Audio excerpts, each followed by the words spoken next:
अस्सलाम वालेकुम रहमतुल्लाहि व बरकातहू। बिस्मिल्लाहिर्रहमानिर्रहीम। मोहतरम नाजरीन, आज की वीडियो में मैं शेयर करने वाली हूँ तहज्जुद की नमाज। तहज्जुद की नमाज कब पढ़नी चाहिए और किस तरह पढ़नी चाहिए, हमारी ज़िंदगी में कैसे चेंजिंग ला सकती है तहज्जुद की नमाज। आज की इस वीडियो में मैं तहज्जुद की नमाज आप लोगों से शेयर करने वाली हूँ।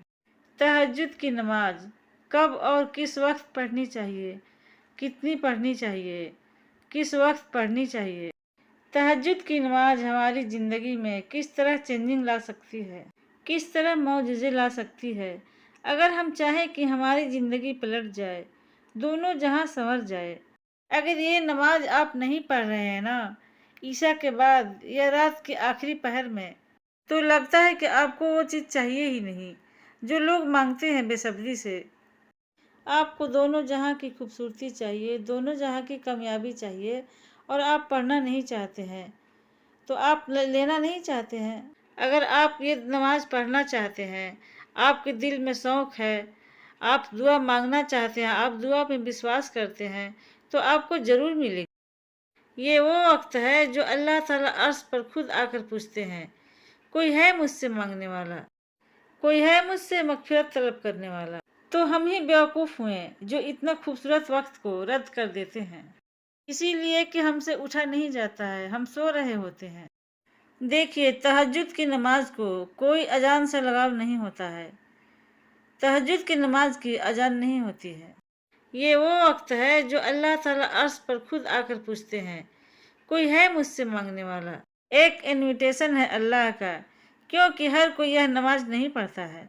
अगर आप तहज्जुद की नमाज पढ़ते हैं तो आपकी लाइफ ऐसी चेंज होने वाली है कि आप सोचे भी नहीं होंगे। आप जब दुआ मांगते हैं, वो ऐसी तीर है जो कभी मिस नहीं होता। वह ऐसा तीर है जो अपनी निशाना कभी मिस नहीं करता। कुछ वक्त के बाद ही, लेकिन आप अगर 5 बजे भोर अजान पड़ती है तो 4 बजे भोर तक आपका नमाज हो जाएगा। आप इसके बीच में कभी भी पढ़ सकते हैं, लेकिन हाँ, ऐसा वक्त में आप नमाज पढ़िए कि अल्लाह ताला से सुकून से आप बात कर सकें, सुकून से मुरादें मांग सकें, सुकून से गिड़गिड़ा कर कह सकें। ऐसा नहीं कि जल्दी जल्दी में दुआ भी नहीं मांग सकें और हड़बड़ में सब गड़बड़ हो गया। ऐसा वक्त में नमाज पढ़िए, आपका रोना हो, आपकी मुश्किलें हो, आपकी मायूसी हो, हर चीज़ अल्लाह ताला ध्यान से सुने। लोग हर वक्त पूछते रहते हैं, कितना पढ़ना चाहिए, कितनी रकातें पढ़नी चाहिए।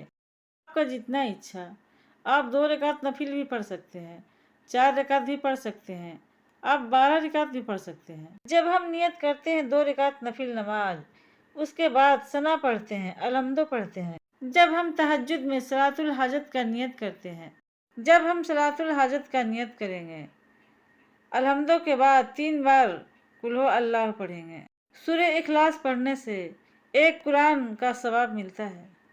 तो मेरे भाइयों बहनों, तहज्जुद की नमाज ज़रूर पढ़ना चाहिए कसरत से, क्योंकि खुदा ताला हमारे बहुत करीब होते हैं।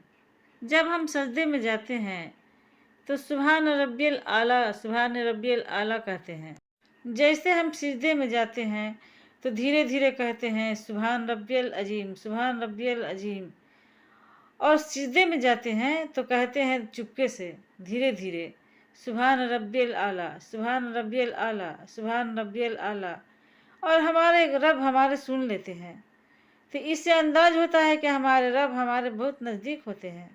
जैसे हम किसी के कान में कहते हैं धीरे धीरे वह बात, और वह सुन लेता है।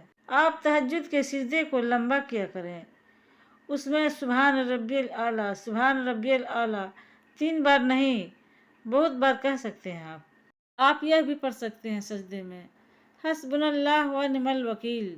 आप तहज्जुद के सिजदे को लंबा किया करें, उसमें सुभान रब्बियल आला, सुभान रब्बियल आला 3 बार नहीं, बहुत बार कह सकते हैं आप अल्लाह के नाम ले सकते हैं सजदे में, या समीयो, या जब्बारो, या वहाबो, या फत्ताहो, या रहमानो, या रहमानो, या रहीमो, या गफ्फारो। ये सब आप अल्लाह के नाम ले सकते हैं। आप अपनी तहज्जुद की नमाज को ज़रूर लंबा किया करें। میرے پیارے بھائیوں اور بہنوں، رات کا وہ وقت جو سارا جہاں سویا رہتا ہے، وہی آنکھیں صرف کھلی رہتی ہے جو اپنے رب سے ملنے کی چاہ رکھتی ہے۔ وہ وقت ہے تہجد کا وقت، وہ پل جب اللہ تعالیٰ اپنے بندوں کو رحمت کی نظر سے دیکھتا ہے اور پکارتا ہے، کوئی ہے جو مجھ سے مانگے اور میں عطا کر دوں۔ وہ پل جب اللہ تعالیٰ اپنے بندوں کو رحمت کی نظر سے دیکھتا ہے۔ اگر فجر 5 بجے ہے تو 4 بجے اٹھ جائیے، رحمت کے دروازے کھلنے کا یہی وقت ہے۔ تہجد کی نماز کا طریقہ: پہلے وضو کیجیے، پھر اس کے بعد 2 رکعت یا 4 رکعت یا 12 رکعت نفل نماز پڑھیے۔ نماز کے بعد 11 بار درود شریف پڑھیے۔ اللہم صلی علی محمد وعلی آل محمد کما صلیت علی ابراہیم وعلی آل ابراہیم انک حمید المجید۔ اللہم بارک علی محمد وعلی آل محمد کما بارکت علی ابراہیم وعلی آل ابراہیم انک حمید المجید۔ پھر 100 بار پڑھیں، یا اللہ ہو، یا رحمان ہو، یا رحیم ہو۔ جب دعا مانگے تو آنکھوں میں آنسو ہو، دل میں یقین ہو، لفظوں میں محبت ہو، کیونکہ تہجد کے آنسو قبولیت کی چابی ہوتے ہیں۔ اے اللہ، اگر میری دعا حق میں بہتر ہے تو جلدی قبول عطا فرما، نہیں تو اس سے بھی بہتر عطا فرما۔ اگر یہ تہجد کا دعا آپ کو پسند آیا ہو تو ہمارے آمنہ وائس چینل کو لائک کریں، شیئر کریں، سبسکرائب کریں، کیونکہ اگلا وظیفہ اور روحانی ویڈیو جلد آنے والا ہے انشاءاللہ۔